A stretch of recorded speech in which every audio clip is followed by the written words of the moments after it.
themselves the elite. If not us, who?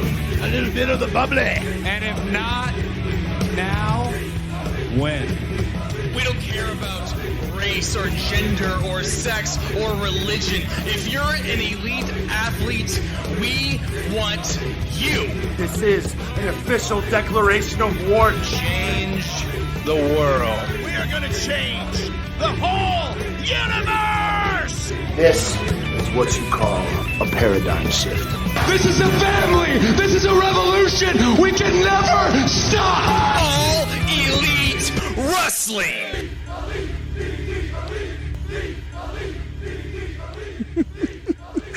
For the 42nd time, it's Friday morning.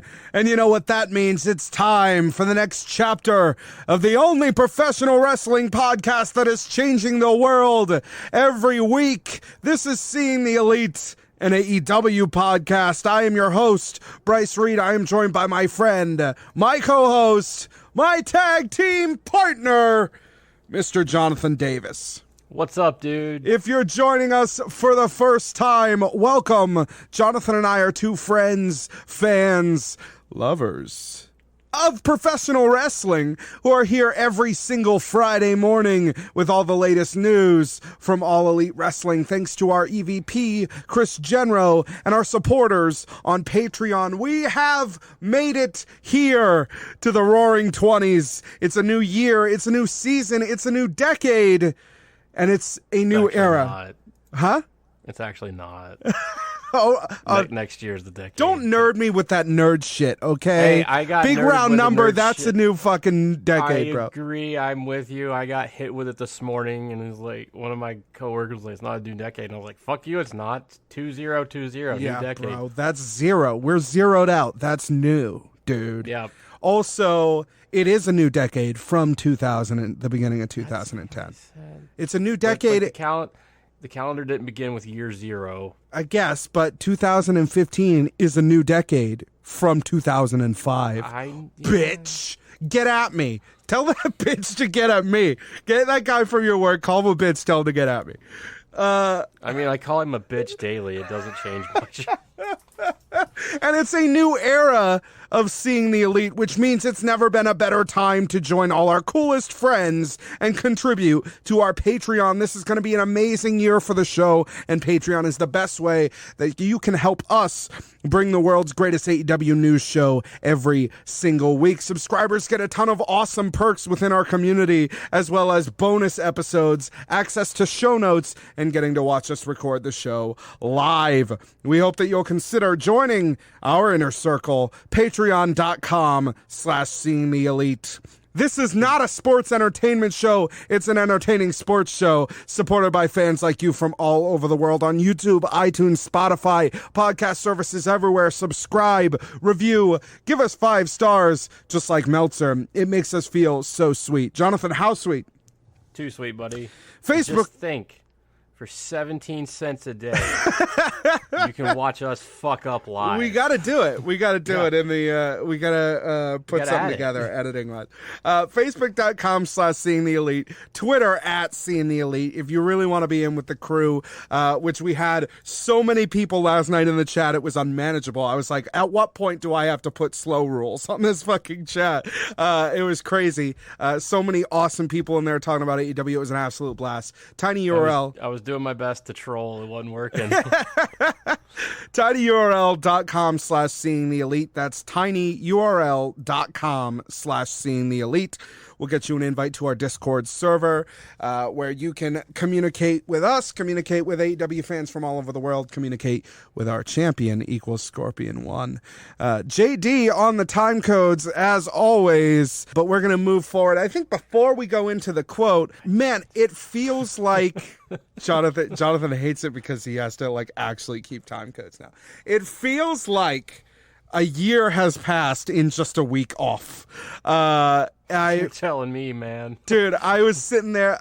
last week, I was like, oh man, I thought it would be content light, but there was a BTE and there was a dark, and we're not really going to talk about them. There was also the room service episode, which was super deep. Dude, the room service episode was a fucking situation, bro. Yeah, I was like, I was gonna talk to you about it. I was like, dude, I don't feel comfortable talking about this. Yeah, they basically, Kenny and Nakazawa and the Bucks like talked about how they exited NJPW and like what happened. Not so much Nakazawa. He kind of just sat there the whole time because he had like nothing to say. Right. I was like, "Ugh, this is making me uncomfortable." Yeah, it's definitely the thing that's worth watching from there. We're not going to talk about much of that stuff this week, but I will say I thought Hangman doing that sort of parody of the Red Dead Redemption 2 thing in the bar with Lenny, I thought that was hilarious. Loved it. And I thought that the sketch where they made fun of the whack ass punches on the last Dynamite was fucking funny too. I thought it was great. Matt just looking dead eye into the camera, right? As he was doing it was so good. And Dark was fine. Dark was dark. It was about that, and I thought it was okay. But I think the idea of us taking a week off only to come back and then do an episode where we also talk about what happened there is like, that's not actually taking a week off. At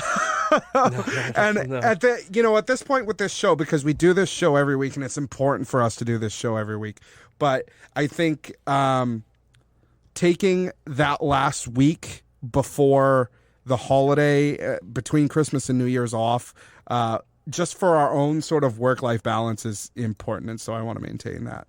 As much as that sounds like a very anti-consumer thing to say.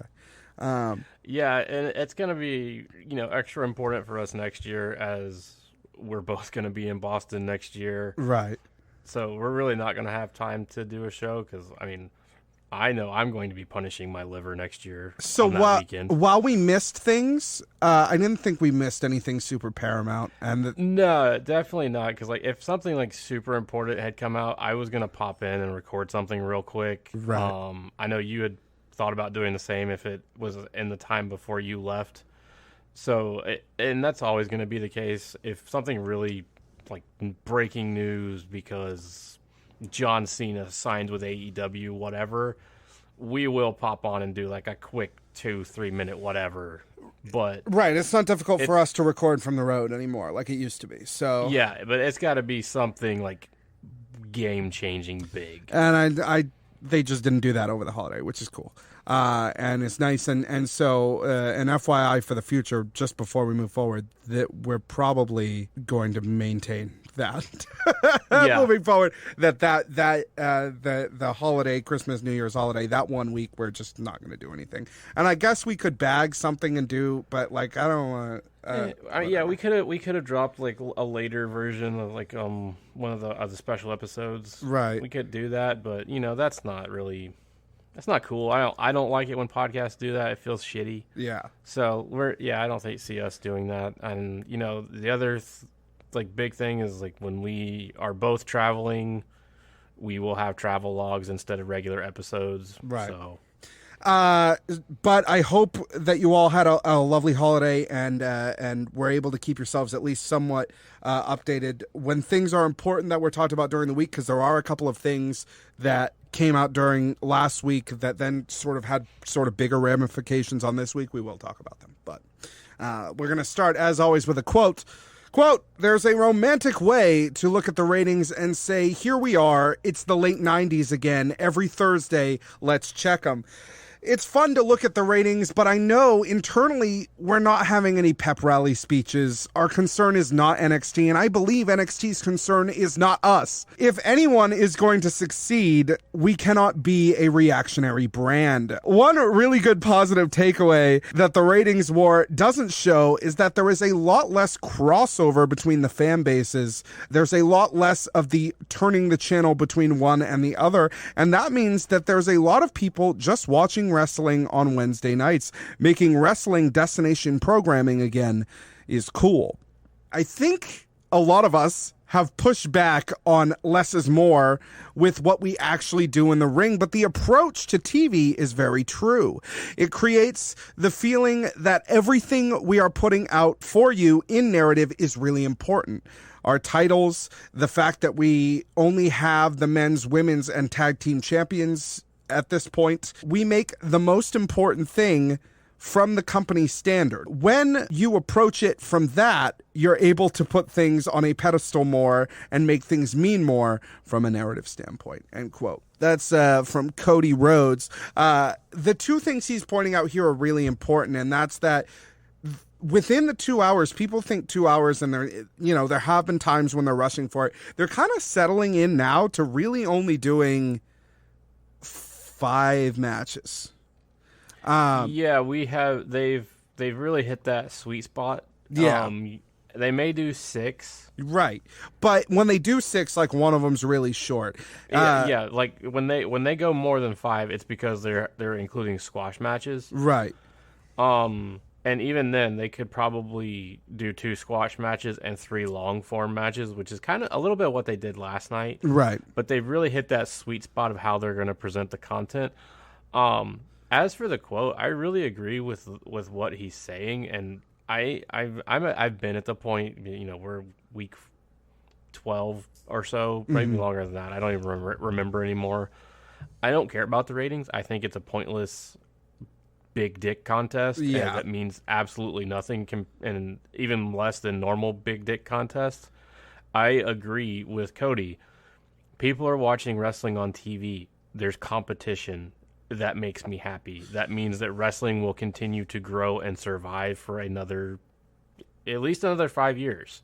That's an important thing to me. Regarding the ratings, we didn't even get them today. No, we didn't, which is because assumedly because it's the day after New Year's Day, right? But I was also I'm especially for this week, the ratings are going to be trash for both sides. Yeah, because of how it was New Year's Day. Mm-hmm. So not many people around, traveling, so forth. It's also New Year's Day is a big football day for college football with all of the championships and shit and the bowl games. If people were watching wrestling last night, awesome. I don't expect anyone to be watching wrestling last night because there were all kinds of football games. And, one of the funny things about this week was everybody making a big deal about Taz showing up. And it was like, no. Taz is there because they need a commentator because Tony Schiavone has to go call the UGA game. Right. Yeah.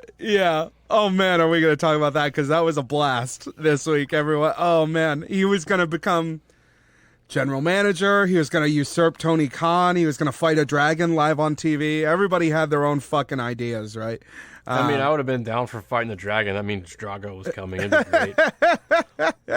But the last thing I want to say on this quote is I really do think it is the idea that they're sort of like, what if we did less things, but we gave everything more time?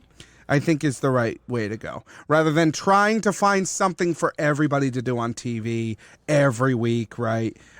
They just, no, everyone who's on the show this week is going to have enough time to like really push their stories forward in a big way. So yeah, because by doing that, they had matches, which were good matches. Mm-hmm. They gave time for promos to happen and to breathe. They had some backstage interviews. Yeah. It was funny that Jen Decker did like 3 in a row. Yeah. She did. She was just running all over the place. She was working, funny. Man. She was working. And I will say, fuck Hulu and its ass. Because Hulu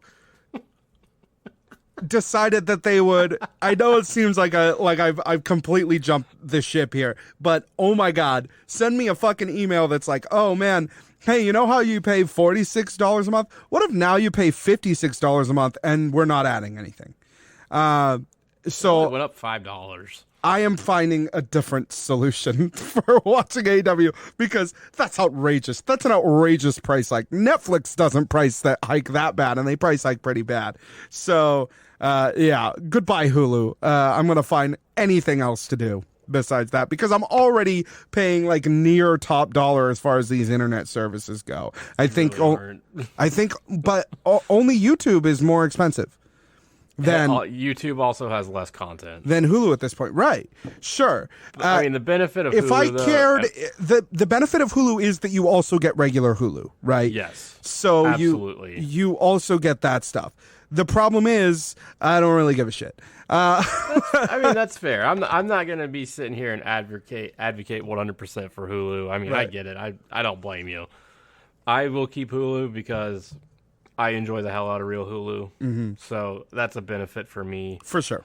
I am not opposed to hooking up. I mean, I already have a VPN, but trying to do the Fight TV thing. I'm going to try it. I will report back this week. I will try it. I will try to find a way to make that happen on Android TV. It doesn't seem undoable. I think they have an Android TV app, so... Well, it's just the you just use the App Store, the Android App Store, because Android TV doesn't differentiate between TV and games on a normal phone. So you just go find the Fight app. The hard thing is going to be getting your TV on the VPN. Right, but I'm saying NordVPN has an Android TV app. Oh, you shouldn't use NordVPN, though. Okay, well, whatever. I mean, I can't imagine any of the other ones are different, right? So. Well, they had a massive data breach. No, I just mean, like, if they have an app, the other ones probably have an app, too. For the most part, yeah.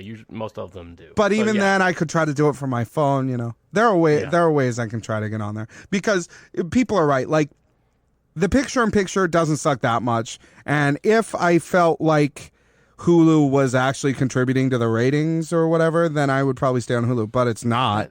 That's another real big thing is, like, everybody bitching about ratings and shit. Right.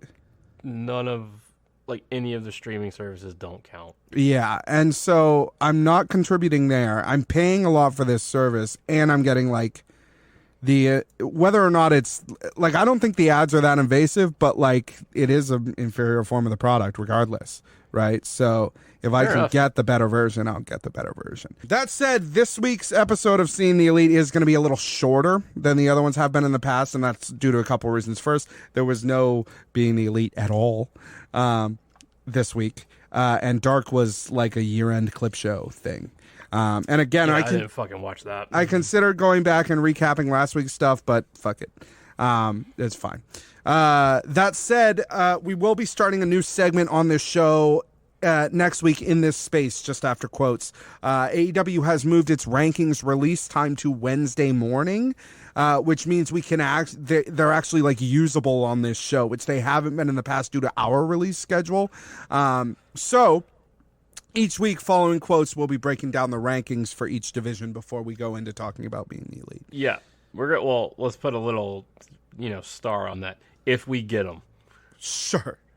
It's also possible that they just decide, oh, yeah, fuck it, we'll do it on Friday. If there's no rankings till Friday, we can't talk about them. Right, and we'll keep you updated on that. Yeah. But in this case, it seems like we're going to have them and that they're going to be at least somewhat relevant for the show. Although it is interesting, we'll be talking about the ratings, and then by the end of the show... Not ratings. Right, sure, rankings. And then by the end of the show, we'll be talking about AEW Dynamite, which will affect the rankings, and then they'll already be out of date, right? But yeah, and the kind of the fun thing though is we can talk about afterwards after we talk about Dynamite, like, okay, let's see, rankings are going to change a little bit, right? Britt won, Sheeta lost, so forth. I'm anticipating that'll shift, things like that. We can talk about that, and that'd be fun. It's good that we can be able to talk about that as it happens. Yeah, because it's they're making it such an important part of the narrative, so it's nice that we can incorporate it into our show for people, which is cool. We should talk a little bit about Wrestle Kingdom before we go any further, because there are significant implications within the world of AEW from it. Yeah, Wrestle Kingdom is a big deal this year for a bunch of different reasons. The biggest one, and that's kind of crazy to me, it's 2 nights. There's a total of 20 matches on Wrestle Kingdom over the 2 nights. So first night, they're having a Stardom special match. This is, I believe, the first time they've ever had this at Wrestle Kingdom. But the big things that deal with AEW and specifically is Moxley is wrestling on night 1 for the IWGP United States Championship in a Texas Death Match. This match can only be won by a 10-count knockout or by submission. Wow. So this match is purely because Moxley was forced to relinquish his belt early due to the typhoon. So they had a last-minute match a couple months ago, and Lance Archer became the champion. So Moxley is like, I never actually lost the belt. That's mine. Fuck you. Mm-hmm. So that's which one he match. Didn't. Let's yeah, be real here. He didn't. And the fact that they took the belt off of him because his plane got delayed is ridiculous. It's for a typhoon. Yeah. Yeah. He literally could not fly into the country. Okay. The other big match in this, there's two more big matches. So the second night of Wrestle Kingdom, the winner of that championship match will then face Juice Robinson again for the championship. Mm-hmm. And then the big deal is Hiroshi Tanahashi has challenged Jericho. Or Jericho has challenged Tanahashi. This is kind of one of those once-in-a-lifetime kind of matches. If Tanahashi wins this match, he receives a title shot inside AEW. Mm-hmm. Tony Khan has granted this and verified it that it will happen if Tanahashi wins. Before this stipulation was put in place, I was like, man, it's a 50-50 match. It could go either way. It's still a 50-50 match to me, but it has a bigger and a more fun implication if Tanahashi wins. This kind of highlights a bigger thing that I know Meltzer was talking about, where he says the relationship that was we're never going to work with them initially has changed significantly somewhere in the last 24 days or whatever, because they are the fact that they even mentioned AEW on NJPW TV is fucking weird. Like it is. Like they wouldn't very do much that. Is weird. This has been a lot of really big implications. Period for AEW. Mm-hmm. I'm super stoked for the match itself. If this means that we're going to see New Japan people and trading talent, that's a big win for AEW. Do you think that's going to happen? I think it is a possibility. Mm-hmm. Because another big thing that plays into this is the traditional home for New Japan in the U.S., Access TV, is no longer will no longer have New Japan Wrestling. Period. They've ceased the contract because they're going with Impact. Oh, okay. Well, so, that's got to be a big deal for them then, right? Yeah. So there's no U.S. home for New Japan Pro Wrestling anymore. Because Meltzer was speculating, because he said, not to take his word as gospel, but he had said, the deal with ROH is still in place, but they're not really, they've kind of like refused to send talent over recently. And losing their entire television home, like it's gone, I would think would be enough for them to be like, okay, well, ROH, you can't really give us that. And we don't have it anymore, so maybe now is the time that we're gonna go over here and do the thing. Yeah, and it's a big deal. And I think Moxley and Jericho have had a big deal, especially with the other side of it is, a lot of the New Japan guys have very good relationships with AEW and the AEW performers. So there's a lot of crossover there, and this is a big deal. Mm-hmm. So it'll be interesting to see how it plays out. I'm hopeful that something can be done because there's so many good wrestlers that could go back and forth. For both of them, right? Because then that gives them access to all the guys that they've lost recently, including Skrull, including like all these guys. Well, right? not Skrull. Right. Skrull isn't coming over yet. Okay. He's popping up in fucking NWA. Yeah.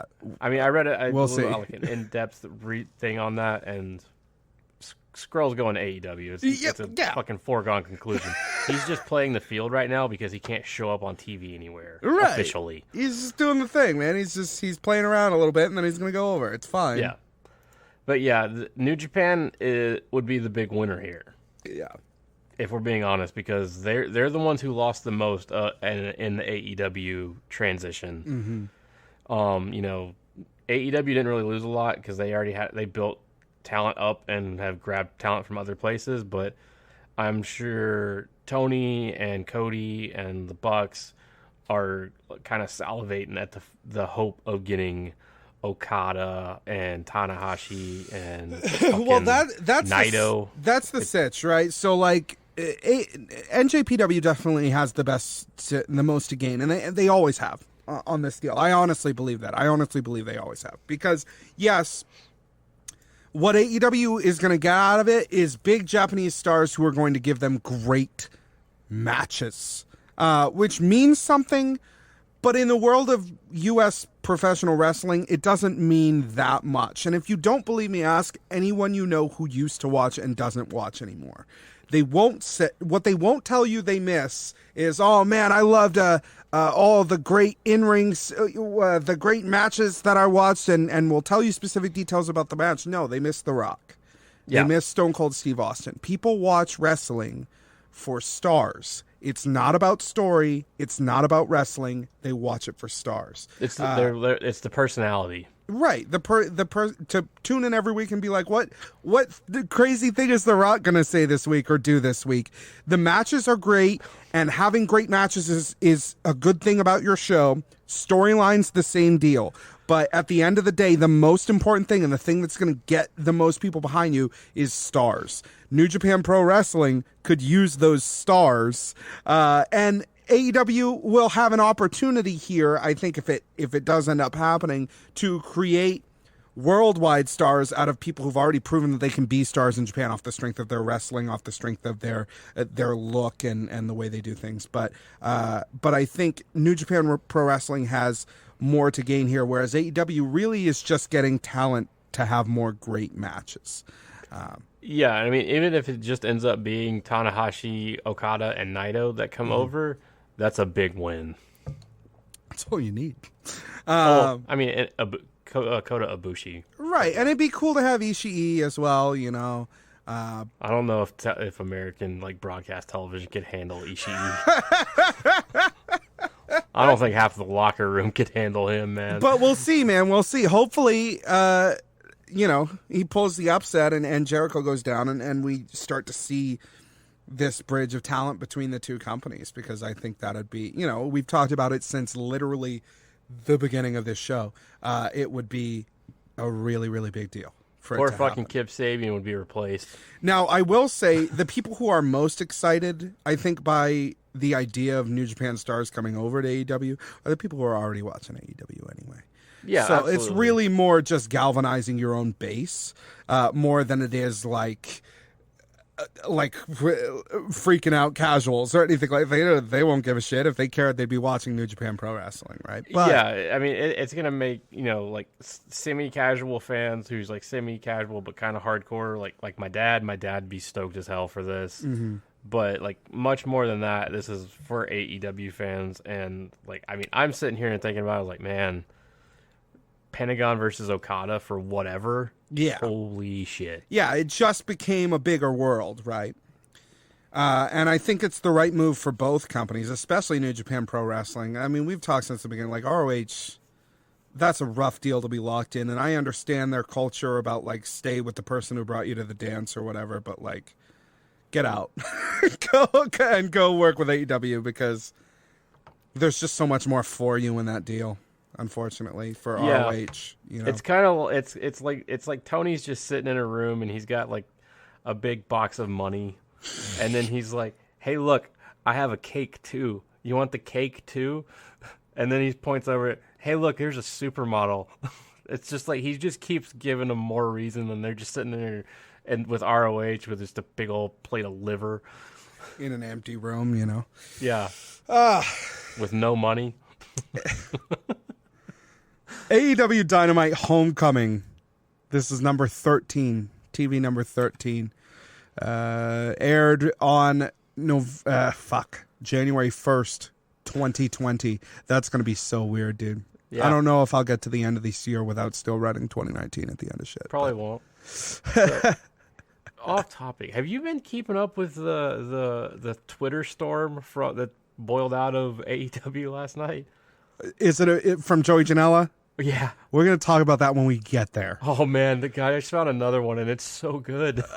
This aired from Daly's Place in Jacksonville, Florida, and it looks like there was a little bit. They have like a temporary roof that they put in that place, which makes it slightly better, but it's still open air on both sides and in the back.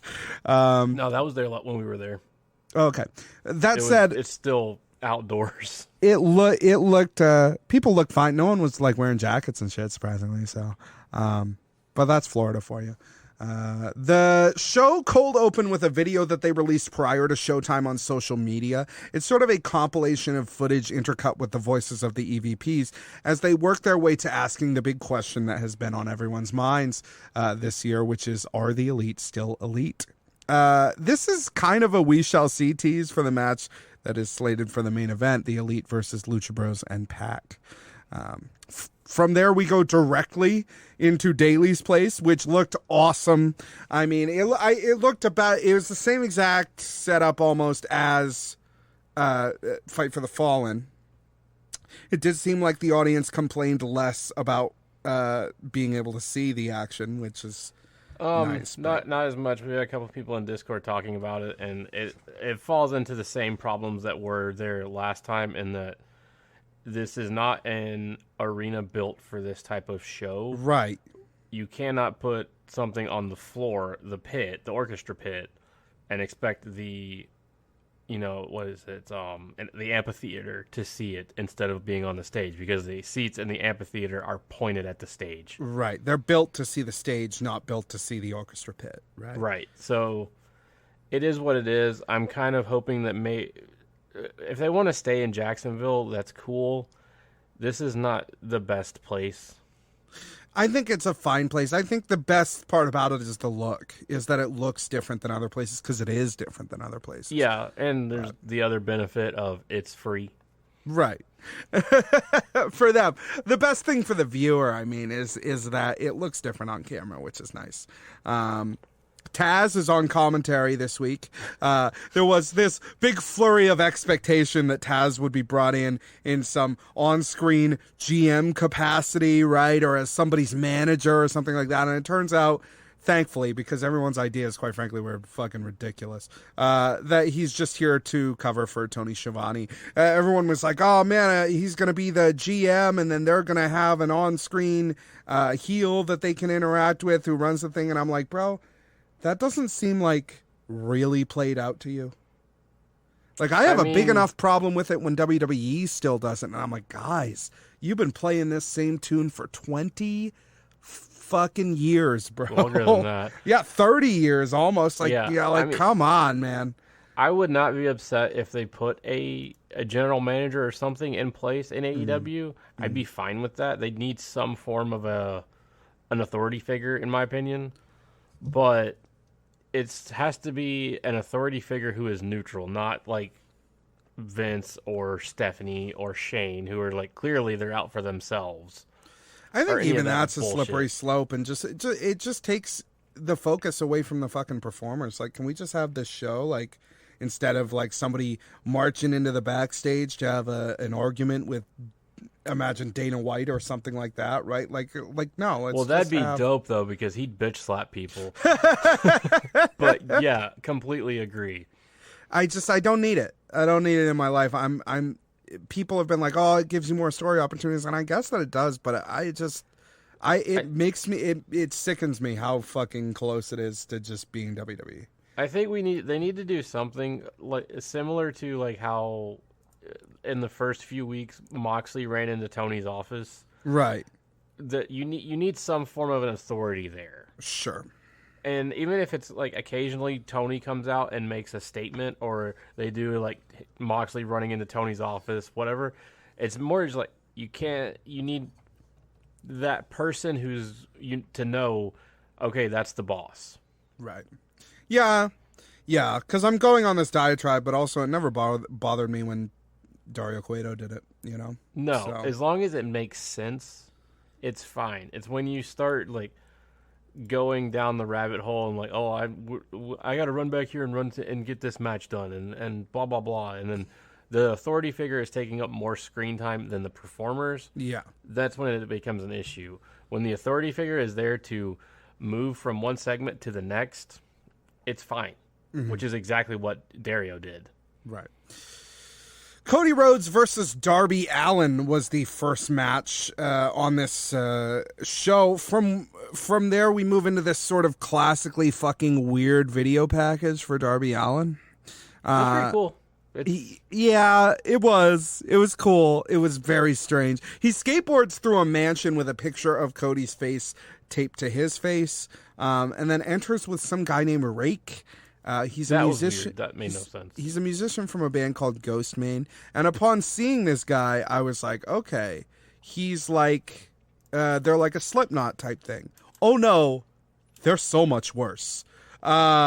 It's like, what if Slipknot discovered trap music and started trying to make it? Lord. Oh my God, dude. I don't come on this show to yuck other people's yums and shit talk other people's music, but wow. So here's my big annoyance with this. The mask he was wearing, and because I had no idea who the fuck he was, right, looked like Bray Wyatt's Fiend mask, like way too much like that, and I'm just like, what? You're gonna get fucking copyright infringement now? That's the goal? No, it's more just like a hokey ass Halloween mask. My problem with it wasn't that. It's just like the way he like came out with him and he was like, look at this guy. This guy's cool. I have cool friends. And then he went to the ring and it was fine. And like nothing ever came of it, right? Like just very weird. Just like, okay, I guess. It was just nothing happened with it. It's like, I don't know, Darby. I think you're cooler than that other guy. So it kind of seems like a boost for him. But yeah, I do as well. I was like, you're way cooler than that guy, Darby. Even when at the beginning, in the middle of the match, when your face paint's like just pealing off of you. I thought it was really awkward. It was strange. He's like, look at this guy. We go to parties together and stuff. I don't blame him for trying. Cody enters with Arn Anderson, which there was, again, another big kerfuffle on all of the news sites this week that said Cody had brought on Arn Anderson as a manager, which seemed crazy because of all talent in AEW, Cody is like the least in need of representation. However, part of that is Cody's fault. Sure, he did, yes. He did say those words. Yes. However, it appears like they intend to kind of walk a fine line here. As Arn has been hired as, quote, Cody's personal advisor / head coach, end quote.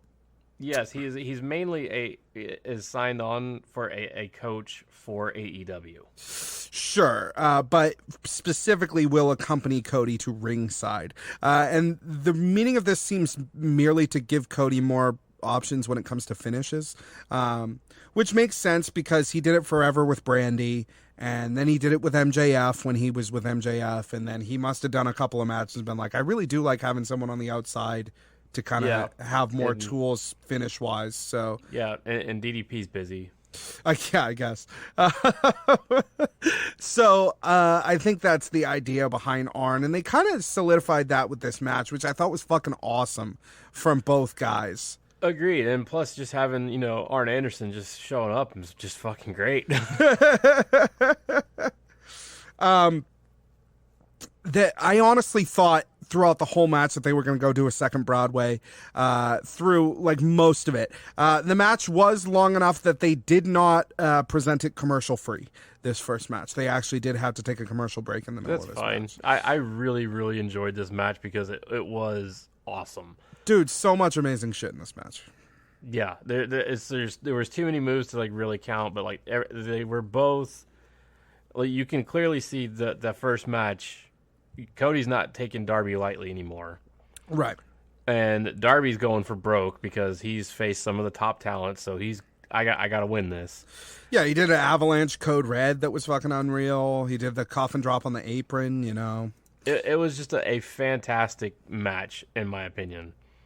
Yeah, the finish was legit kind of awesome, too. Darby threw Cody into an exposed turnbuckle and then ascended the ropes for a coffin drop, and Arn got up on the apron and yelled, Cody, put your knees up. And he did. And then Cody pinned Darby for the win. which is theoretically how a manager at ringside is supposed to work. Yeah, that's what's supposed to happen. But we never see it used that way. It's always, the performer turning the guy's back, and then Arn gets up on the ringside and punches Darby or some shit like that. No, it's not against the rules. He's literally there and advised him to do a thing he might not have been aware of, and it helped him win the match. Which I think that's awesome.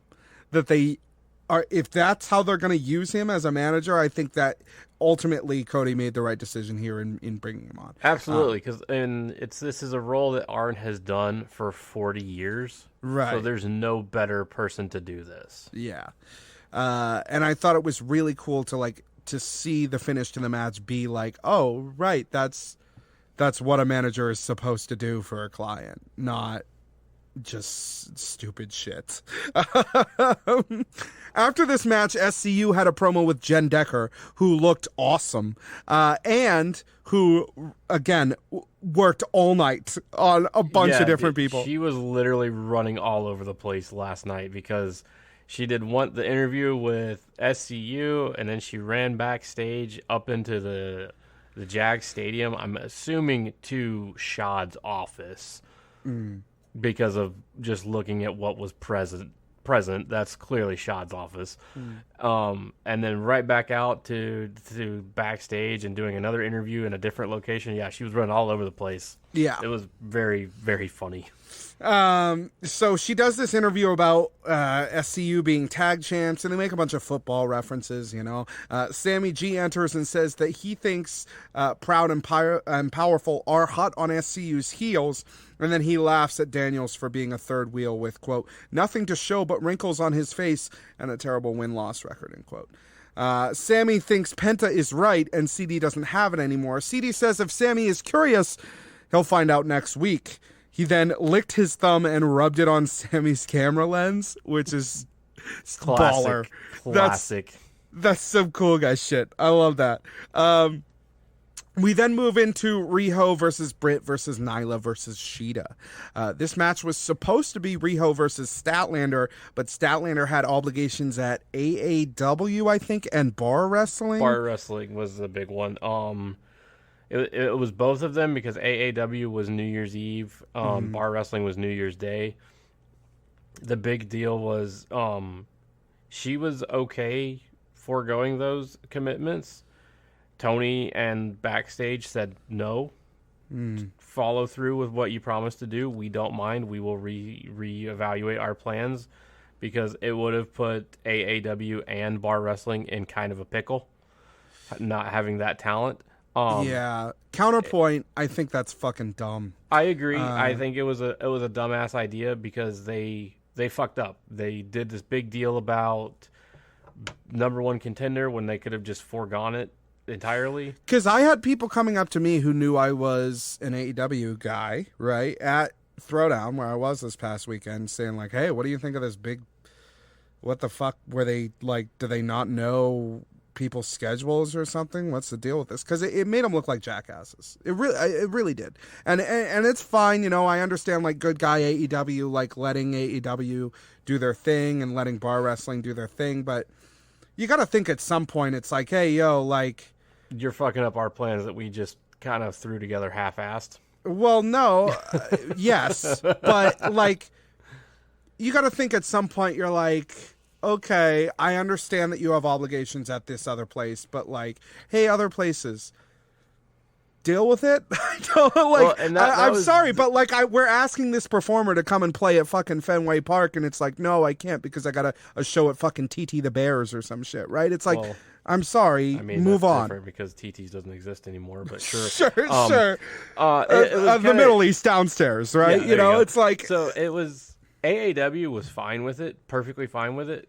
It was Bar Wrestling who was oh, okay, we're a little fucked now. I mean, okay, but, flip side of the coin, as much as I love the indies, fuck Joey and fuck Bar Wrestling. Agreed. I do just agree. Be bro, okay, sorry, but, she's working in this big company international television exposure, like, you'd think you'd do what's best for the fucking talent and not be like, oh, but, like, we need her for the show. It's like, guys, who cares? I look at it also as, like, this ended up being a, like, this is all speculation of us in Discord. Is like, it kind of works out better because then Riho can go over real hot.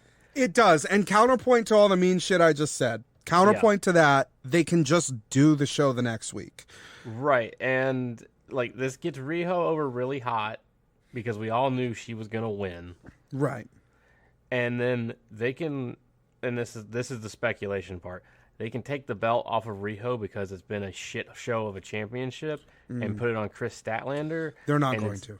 They're not going to. I'm convinced they're never willing. going to take the belt off of Riho. No, she's just going to hold it until they retire it. Probably because Kenny's fucking going so hard on this bullshit. She's gonna wrestle 4 times a year, and she's just gonna hold the belt forever.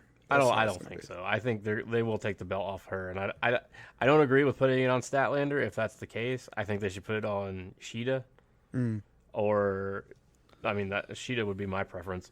But if they do take it off of her, it's gonna work out better because then you have a talent who can defend the belt every 2 weeks or whatever. Right. Or at least, like, show up with it and remind people that there is a champion, you know? Yeah, not the bullshit of disappearing. And also, you won't have, like, the bullshit endings of this match, which was... I'm sorry, the match itself was great. The ending was fucking horseshit. I thought the match was great. I didn't like the ending. I mean, because she has no finisher, and it was just another roll-up, and it was a roll-up on Britt Baker, and it was like, okay, so the whole thing was just for you to... In the end, it just kind of, like... eke out another win for Riho. And it's and it's like she couldn't even do it properly because she didn't have enough strength to actually pull Britt down. Britt had to literally make herself fall. I thought the funniest thing about it was as soon as the 3 count went, and you know, it's like it happens with roll-ups, but because she's so light, as soon as the 3 count hit, Britt pushed her off, and it looked like it took no effort at all. It's just like that. You're off. And okay. she did the roll up, and then she kept like going over and bridging it over, and it's like, what are you doing? The good thing is Taz really managed to keep JR on track. Yeah. Much better than TS I think ever has. Tony Schiavone ever has. And I do not know what the fuck happened to Golden Boy. I don't know what happened to Golden Boy either. Golden Boy was off this week. With that, as far as that, like I don't know, like why wasn't he the person they called for Tony Schiavone? Oh, I'm sorry, Excalibur was off this week. Right. I don't know where the fuck Golden Boy was. I guess something has happened there. I'm fine because they've just never had him on again. I don't know what happened, but I thought he was good, but I guess not. I guess something. I don't know. Something happened there, but whatever. Excalibur was off this week. Mm-hmm. In commentary, he was just kind of off. Maybe he's like getting over something. I don't know. But yeah, Taz kept JR on the rails, and I'm pretty sure it's because they have worked together in the past. Right. And I felt like Taz just like JR will say something, and Tony Schiavone will kind of go with him on certain things, you know, and like play along with him. Taz really didn't. Taz was just like, anyway, back to the match, like, or just be like, dude, what are you talking about, man? And then JR is just kind of he knows he got lost, and I think that's the good part about Taz being there, because Taz was like, what are you talking about, dude? And he's like, I don't know, man. Nyla had a bit of a wardrobe malfunction during this match, but honestly, I think the only way you could tell is if you knew what her ring gear was supposed to look like. It didn't look that bad throughout the match, and it almost looked like it was kind of designed that way, although it wasn't. Nyla continued to solidify herself as like a hater of all tables, which I think is great. I did notice during this match, the director is still doing that change the angle on every impact thing. And I think it's really lazy trash directing, and I wish they would stop. I wish that they would limit themselves to 5 or 6 changes a minute and that's like too many. And pay attention to things. Because especially this week, I watched 7 Samurai, and I'm not saying you should direct wrestling like a fucking Kurosawa film or something like that, but like it made you watch that movie and really all you think about is like framing. And I don't, I've seen wrestling matches that were filmed in a oneer and things like that, and they're not. It's so much easier to follow the action, and the moves feel like they hit so much harder when you're not constantly changing perspective every time someone hits someone. Yeah, I know it's difficult to do, a live action thing like this. More, you get one shot at it and that's it. Right. So I know it's difficult, but I think that they're taking too much on the Kevin Dunn style of directing. Yeah. And it's not great. I wish they would hang longer on shots and just let people fight each other. Yeah. Because I also watched a Jackie Chan movie, and Jackie Chan said if you watch American films, when they do fight scenes, the camera moves around and cuts around a lot, and it's to hide the fact that the people performing the choreography aren't very good. And he said, if you watch my movies or Hong Kong action films, the difference is that we stay on the action and we don't cut around a lot because we don't need to, because the action looks good. I think a lot of these performers are way past the point where you need to hide their action in a bunch of camera cuts and perspective changes. Well, in some of the women's matches, it's necessary, but less. Okay, less so. but you can direct something one way and then direct the next match a different way. You exactly can, and I think this is one of those criticisms that, if said correctly, is good and beneficial to tweeting out to AEW. Mm-hmm. I also think if you're looking for a way to like develop, again, as we talked about, like a more bespoke creative vision, a more a show that feels more like you and not like, oh, it's a wrestling show. Changing your directing style so that it's vastly different from WWE would be a way to do that. Yeah, it would. I'm honestly surprised, like, they've had the crane cams, but I'm honestly surprised we haven't seen more interaction with drone work or anything like that on the show. We've talked about that. Drones are difficult, and I will continue saying that. That's a difficult thing.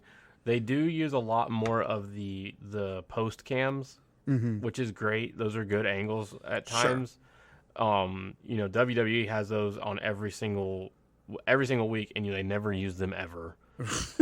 Yeah, but they've done multiple times, at least about once a week, where they've done something has popped up where it's like, flip to the post cam. That's going to be your best shot, and it's worked out very well for them.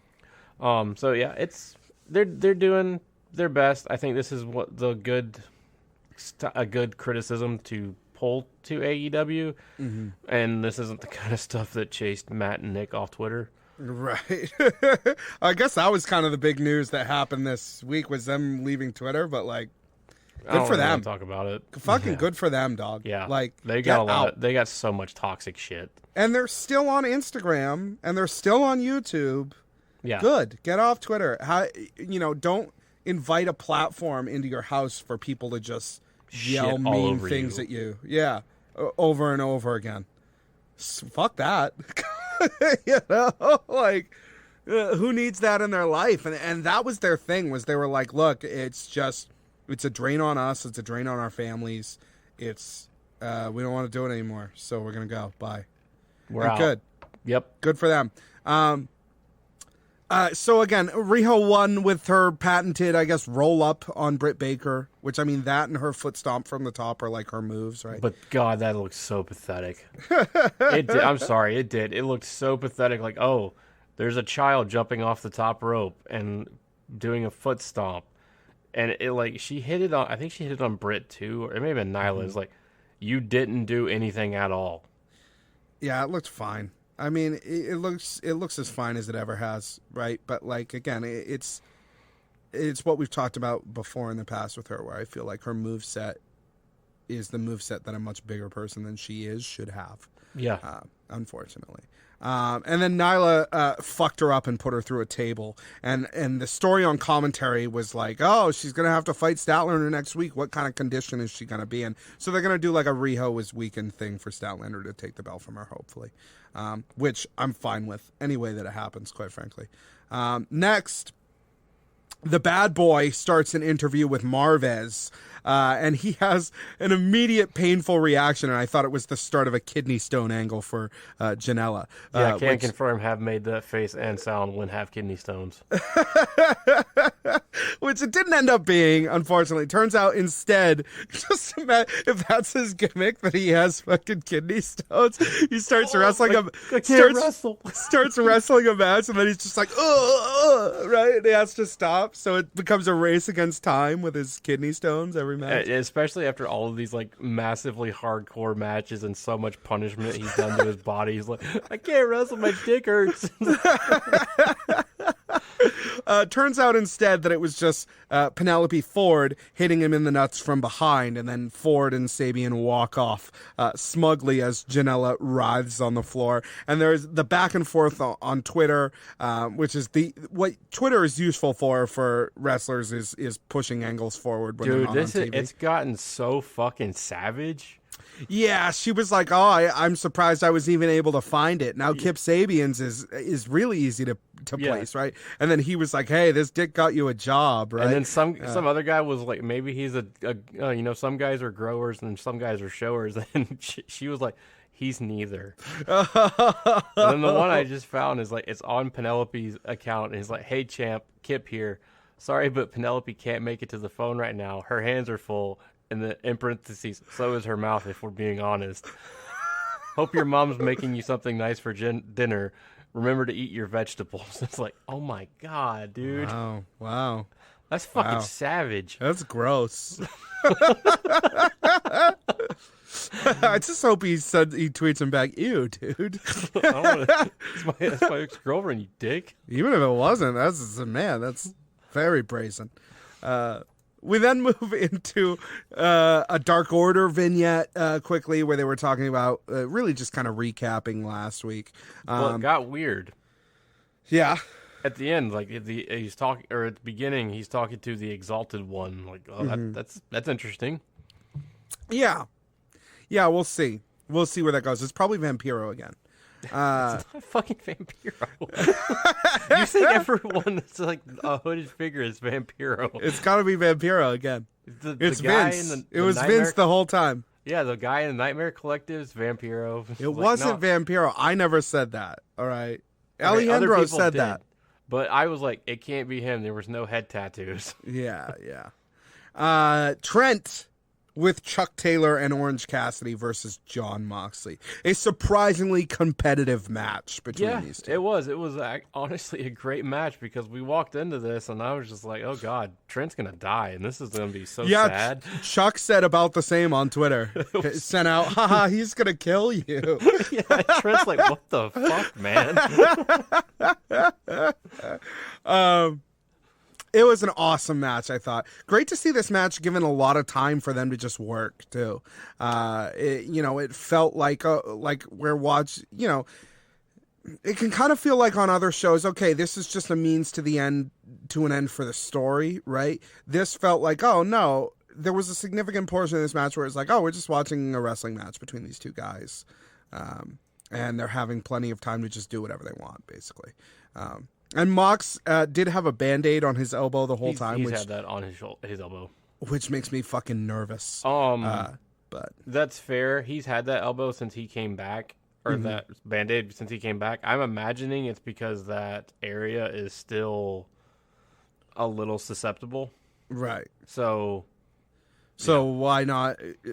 How about you don't risk getting other people's sweat and shit inside of there? Yeah, right? just put it's kind of like Kinseo tape. It's just cover it up. It's better for everybody. Funny part was when Orange Cassidy gets in the ring and puts his hands in his pockets, and Mox counters by doing the same, which is enough distraction to give Trent time to hit him with a pile driver. Yeah, man, Orange Cassidy versus Moxley all out too. Main event. I wonder when he's going to get singles. They're waiting for that. I think maybe wisely waiting for that. Yeah, but. Because it's a gimmick. When he's actually wrestling singles, it's a gimmick that will last maybe 5 matches. It's tough. But it's tough, man. Them keeping him like this is perfect. I know it pisses a lot of people off, and they're like, oh, this is the stupidest gimmick in the world. It's so goddamn dumb. It makes no sense. The casual fan is just going to be flipping on the channels like, what the fuck is this? And like, yeah, exactly. The casual fan's going to flip to this and be like, what the fuck's going on? I must keep watching. People don't understand that the casual fans do not like wrestling. Yeah. That's why they don't watch wrestling. So the idea that like the casual fan is going to be attracted to something that's like hardcore and realistic and not funny at all or anything like that, they're not. That's not. If they wanted that, they would watch UFC, which is real. They would go and watch that. So this idea that like, oh, the casual fan's going to be turned off by the guy dressed like a dinosaur or whatever. Nah, dog. That's what the casual fan wants. Yeah. You don't understand that because you're not a fucking casual fan. You're a wrestling fan. Is flipping through the channel, sees Orange Cassidy, gets in the ring, puts his hands in his pocket, and then Mox does the same thing. They are now invested. Like, what the fuck just happened? What is going on here? This world is insane, right? Which is the attraction of pro wrestling. If you didn't want that, you would just watch real people really fight each other. It's nuts. It's nuts to me, the sort of cognitive dissonance that it takes to be like, this is what the casual fan wants, and I know because I'm the casual fan. Trent takes Mox, kicks out of this pile driver. He takes he catches Trent in a paradigm shift on the ramp, which was fucking cool. And then Trent takes a second paradigm shift in the center of the ring, and Moxley goes over. After the match, Sammy G walks through the crowd, and he says that he understands why Mox enters through the crowd because you can take people's food and drinks, I guess. Motherfucker's going to get fucked up doing that. Mox grabs a steel chair in case he's about to get jumped, but all Sammy has in his hand is a microphone, 2 kazoos, and some 2020 New Year glasses. That he stole from people. Sammy says the Inner Circle has a surprise for Moxley, and a video of Jericho pops up on the screen. Jericho says that Before you go any further, people being pissed off about Jericho not being there, he was literally in the fucking Jaguars parking lot. Yeah. You could see the Jaguars logo. It may not have been filmed that night, but he was still there. I don't have any problem with him not being there because the whole point of this promo was that he wasn't in the building. He also has to fly to Japan. So Jericho pops up on the screen. He says that he understands that the Inner Circle is not the only faction that is actively recruiting within AEW. So Jericho has some bonuses to offer Mox. First, if Mox chooses to join the Inner Circle, he will be given a 49% stake in the Inner Circle LLC, which is not just short of majority. Right? It was so funny. It's like, you get 49%, and I remember putting that in chat. I was like, ha ha ha, 49. What an idiot. Also, he will be made EVP of the Inner Circle, which is more a dig at the other guys than anything, because everyone knows it doesn't really mean anything. Lastly, Jericho and the boys have chipped in to buy a brand new, gorgeous Ford GT in a fetching electric blue with white racing stripes. That would be Ford blue. That's the only color that car comes in. Oh. Yes. How very copyrighted. Yeah. So let's talk about this for a minute. So first off, they haven't made this car in 2 years. It's the newest model is a 2018. Sure. Yes, it is a very, very expensive car. Right. It is not the most expensive car in the United States. It's also not worth millions of dollars either. Now, this may be one of the most expensive American-made cars. Sure. That's fair. Right.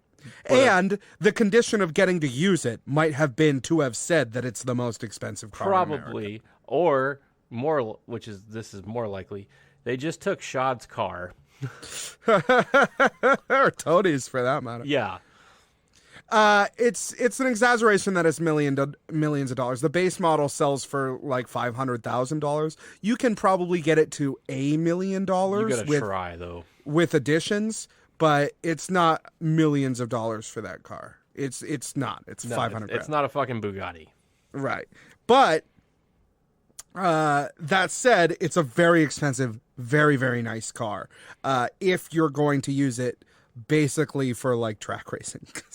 Yeah, because you can't. You can put this on the street, and it is street legal. Yeah. You can't ever take it out of first gear.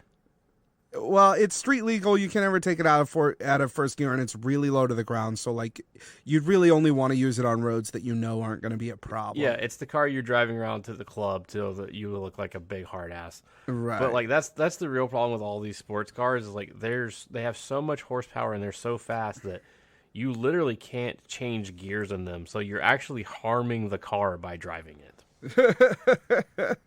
There's no question they went all out to get a nice car, which they probably got from whatever dealership was nearby, or got, Tony's, Shad's or Tony's or whatever. But the car is registered, insured, and even had a vanity license plate that read Mox. And before driving off, Jericho implores Mox to think about the power that could be controlled by an alliance between him and the inner circle. Quote, the world could be ours, and all you have to do is say yes, end quote. Very Darth Vader moment, right? Oh, yeah. Join me and we rule the galaxy as father and son, right? I'm honestly surprised you didn't even go there, although that's probably copyright. Oh, yeah, it is. Don't fuck with the mouse-eared overlords. Especially not in Florida. Jericho gets in the car and basically blasts off, right? Because it's a fucking nice car.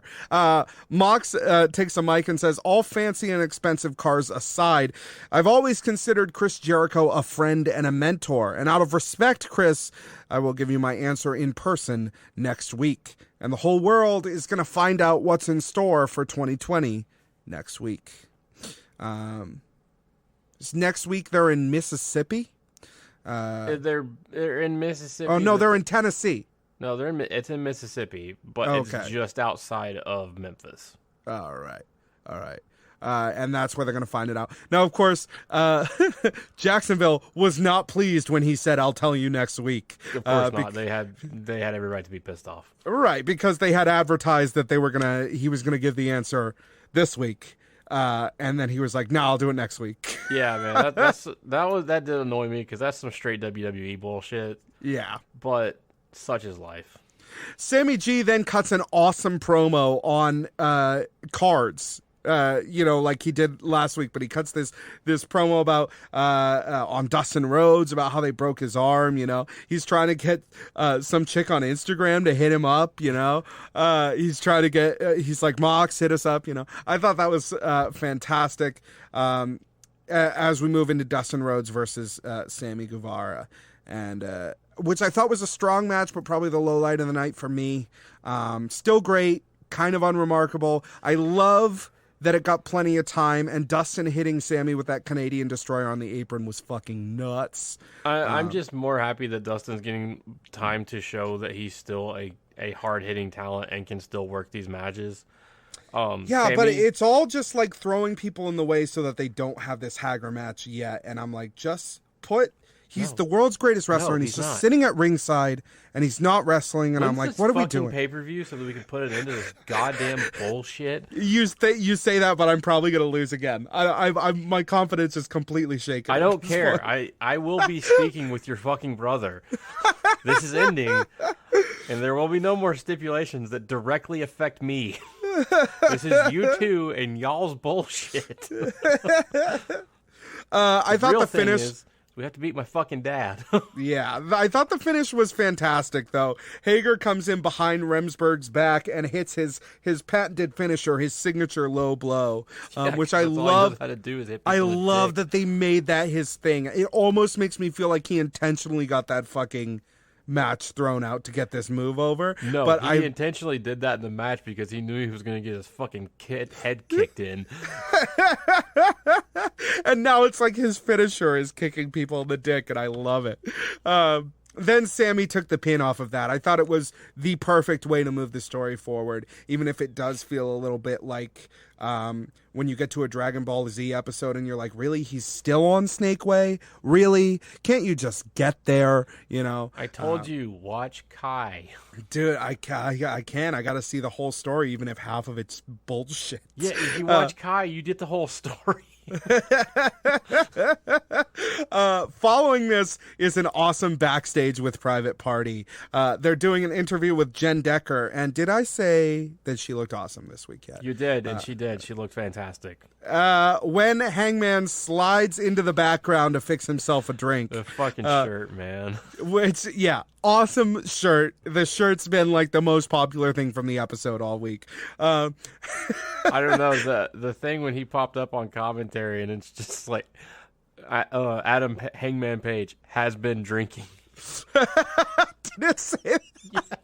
Oh my god, that's great. So he moves into the background to fix himself what looks like a whiskey, scotch, something like that. It was right? whiskey. He had a big bottle of Jack Daniels. Private Party tell Adam that they're worried about him, and Paige says, "Don't worry about me. I could kick both your asses. Your party sucks." Best promo ever, man. Then he's like, "Happy New Year," and then he walks out. He takes his drink with him as he goes, and they're like, "That definitely ain't water," which I thought was awesome. I thought it was a great interaction, and this is all moving to the match next week where Hangman and Kenny will fight Private Party, which will be a great match. Let's go ahead and talk about that little segment. Hangman gets to the commentary table, still has his whiskey. Right. Finds out he has a match next week on the spot. Oh, yeah. Hey, cool. I didn't know I had that match. I guess I'm working with Kenny again. We work good together. And that's when it popped up, has been drinking. I was like, oh my God, this is fucking wonderful. Next, MJF comes out and takes a lap around the ring during picture-in-picture. Kiss some chick. Yeah, he makes male fans kiss his ring and then lets their hot girlfriends kiss his face. There were some wonderful signs. Yeah, he legit kissed some woman on the lips, and she did not appear to be expecting it. But she was stoked, but it seemed like she was not like his girlfriend who was looking for it or anything. It just happened. Yeah, it just kind of happened, and she was super happy. MJF is living everyone's best life at the same time. Yeah. I was rolling during this segment. I was like, oh my God. The best thing is like he was having so much fun, and like when he first started, when it went to picture in picture, I was like, oh shit, he's going after that guy with that sign. Oh shit. Yeah. Because the guy had in the corner, and I know MJF saw it because he was walking that way. The sign was like MJF tips 5%, and I was like, oh God, what if that's a dick move. It's probably true. Probably true. And then there was another one that was deeper in the crowd that was like MJFP sitting down. Jesus. But there was a particularly great moment. He goes up to this guy, and the guy is like, fuck you, man. He turns to the guy's girlfriend, and he points to his cheek, and she kisses him on the cheek, and he flips out. And then MJF puts his ring in her face, and she kisses his ring. And MJF's just staring at the guy the whole time while she's doing it. It was fucking awesome. Just like full eye contact the whole way, just dead eyeing him. It was great, dude. It was so ridiculous. When we come back to the show from commercial, MJF cuts this amazing promo where he lists his demands, his stipulations. Yeah, he was channeling Ric Flair. It was an awesome promo. If all his demands are met, MJF will agree to a match with Cody at Revolution. Stipulation number 1. Cody is not allowed to touch MJF at any time between now and Revolution. Pretty standard stipulation. Yeah, that one's whatever. Right. The next one, these get progressively more ridiculous, by the way. And erotic. The next one is that Cody must conquer Wardlow in a steel cage match in order to earn the right to face MJF at Revolution. Now, it wasn't initially a steel cage match. Then they had a little, MJF said, I don't know if that's spicy enough, and then they added on the steel cage match thing, which is cool. First steel cage match in AEW history. Yep. And the first time we'll ever see Wardlow compete against anybody, which will be cool. I'm looking forward to that. And then the third stipulation is that Cody on live TV in front of the world, in front of his parents, and in front of God, as MJF said, must get on all fours and let MJF whip him with a belt 10 times. Makes you wonder, like, is he got to be bare-assed or something? Because this got real weird. The jokes about this being a weird kink for MJF were flying all over Discord, because it is kind of a weird thing to ask. It wasn't like put your career on the line or something like that. It was like, no, I just want to whip you in front of a bunch of people. Yeah, it's kind of weird, a little weird. It's kind of weird, but he just wants to humiliate Cody more, right?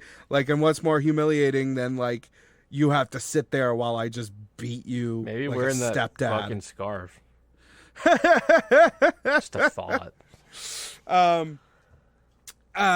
So interesting stipulations. It didn't say that all this was happening next week. I think they're sort of like You're gonna down stagger the it line. out. I think my guess is the steel cage match is happening during the cruise.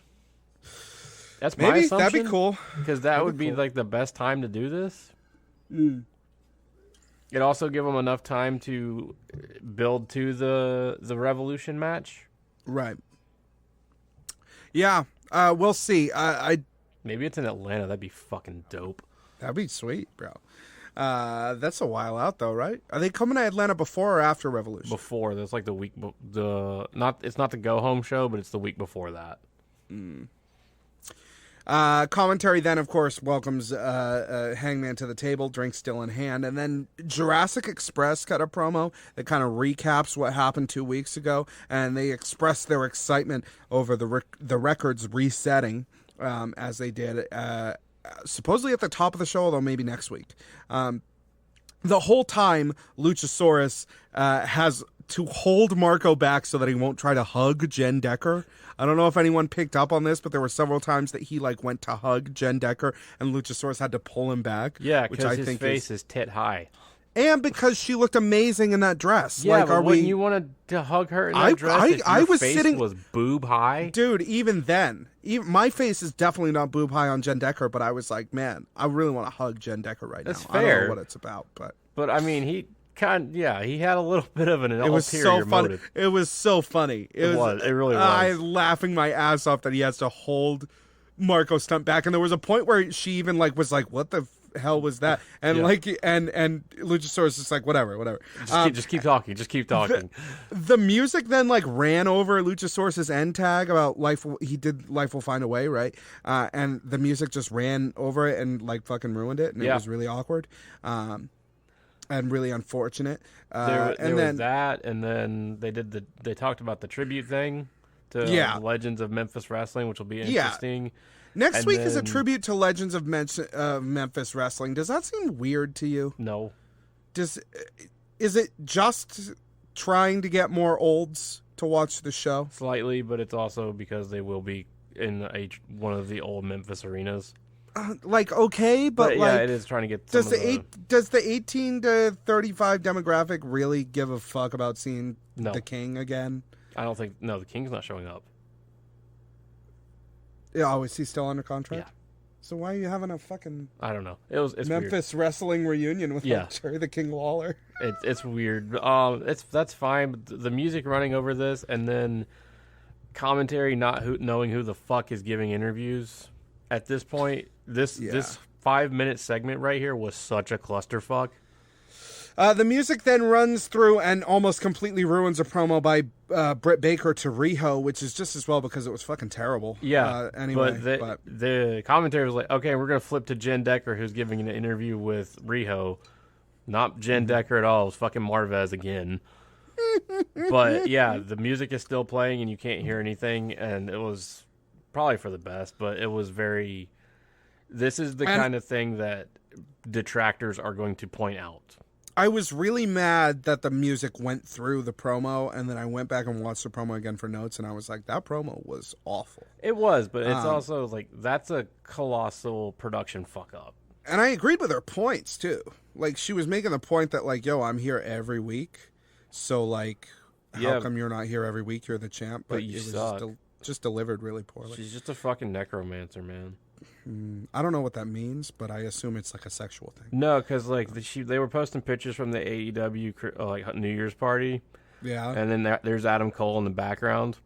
And everybody's like, what the fuck? There's a dead man in these pictures. Oh, okay. Oh, it's just really inside baseball sexual thing. Okay. Yeah, because Adam Cole's dead, according to BTE logic.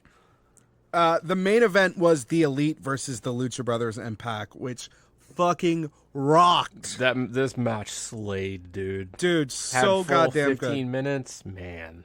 Elevated even higher by Hangman's stilted, buzzed commentary. Dude, throughout. he was so fucked up. This was like if one of our friends, like in the middle of Throwdown, were like, "Hey, it's 3 a.m. You're drunk. You want to commentate a match?" I think it was just good acting on his part, but he really sold it. I really believe that he was like, "What?" Omega catching Penta's glove and then slapping Penta's face with it was awesome. I love that. This match was fittingly like if you stuffed a Pac Omega match inside of a Lucha Brothers Bucks match and then deep fried it, like a jalapeno popper, Yeah. Or a turducken. Well, why would you want that fucking abomination? You can't decide which bird you want to eat, Finish comes just minutes from 10 p.m. Maybe 1.5 minutes. They nailed the timing on this perfectly. Yeah. Phoenix leaped from the top rope and landed face first on Kenny's knee. And then Kenny follows it with a one-winged angel. 1, 2, 3. And it looks like the Elite are still elite. Cody shows up to celebrate, in his designer jacket and shit. And then they call out to Hangman to come down to the ring and join them.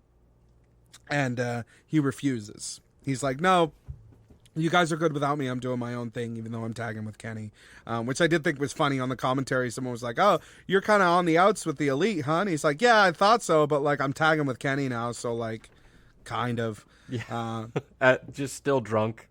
Right. The celebration continues as we go off air for the end of the show. I thought it was a great episode, a great homecoming episode.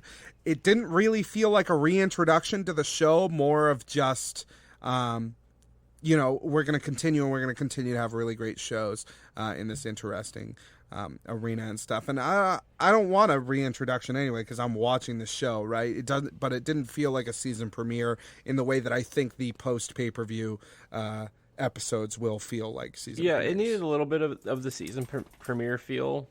Just a tiny bit of it that they didn't have.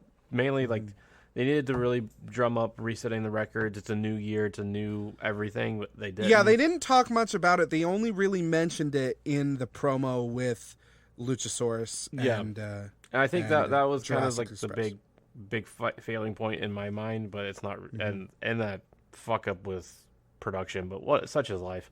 Yeah. I look forward to next week. I'm curious to know what the dark matches were because I don't think they got announced. Mm-hmm. But I think it will be a solid week of AEW next week with returning and having all of our content back again. Mm-hmm. Just means more busyness for us, but that's a good problem to have. All of the content plus rankings will take a bigger part on the show as well, as we talked about. So that's exciting. It's going to be a great year. Thank you guys so much for bearing with us as we were off for the holiday week, and now we're back, and it's going to be a really, really huge year for this show, really, really huge year for AEW, really finally getting the chance to produce a full year of content for them rather than kind of tiptoeing into a sprint like they did this year, So it's cool. It's a really exciting time, man. And I'm looking forward to it. YouTube, iTunes, Spotify, podcast services everywhere. Subscribe, review, give us 5 stars, just like Meltzer. It makes us feel so sweet. Jonathan, how sweet? Too sweet, buddy. Facebook.com/Seeing the Elite. Twitter @Seeing the Elite. If you really want to be part of the crew, if you really want to be in with all of the super cool AEW homies from all over the world, tinyurl.com/Seeing the Elite. That's tinyurl.com/Seeing the Elite gets you the invite to our Discord server. Once again, If you want to become one of our best friends, one of our inner circle, head to patreon.com/Seeing the Elite and subscribe at whatever level you'd like to subscribe at. Thanks to all of you who have been watching the show live, if you've been watching, and thanks to our patrons, Adam Dyson, Alejandro Diaz, Bill Laviolette, Chai Latte, Chris Genro, Ale Avoth, Keith Kazulno, Merman, and Peter. Before we go, Jonathan, you got anything else for these people? Yeah. People should definitely hit up the Pro Wrestling Tees sale that's going on until the 5th. They have a bunch of new shirts, too. Orange Cassidy, Sheeta. The entire store is 20% off. The coupon codes are everywhere, pop up on the site. Mm-hmm. There's a really badass AEW title pin, which I'm thinking about ordering. I might order 2 of them have a little bit of a giveaway during our next pay-per-view. It's like, hey, we'll give a title out. Fuck yeah. Hell yeah, man. But yeah, definitely hit that sale up because it doesn't happen often on Pro Wrestling Tees, and anything you can do to get some of that shipping cost taken care of is worth it. Yes, we are heading towards Full Gear. Nope. Right. We're heading towards Revolution. Yeah, there you go. And it's going to be really a wonderful time, and I think it's going to shape up to be kind of a huge pay-per-view for them. So, as you know, and then after that, it's Double or Nothing time, assumedly. So, yep, we will be there. I will be at the Atlanta show. If you want to come up and say hey, I will have some stickers with me. So. Please. If you're one of the many people who approached me this weekend and who I talked with about the show, it was lovely speaking with you.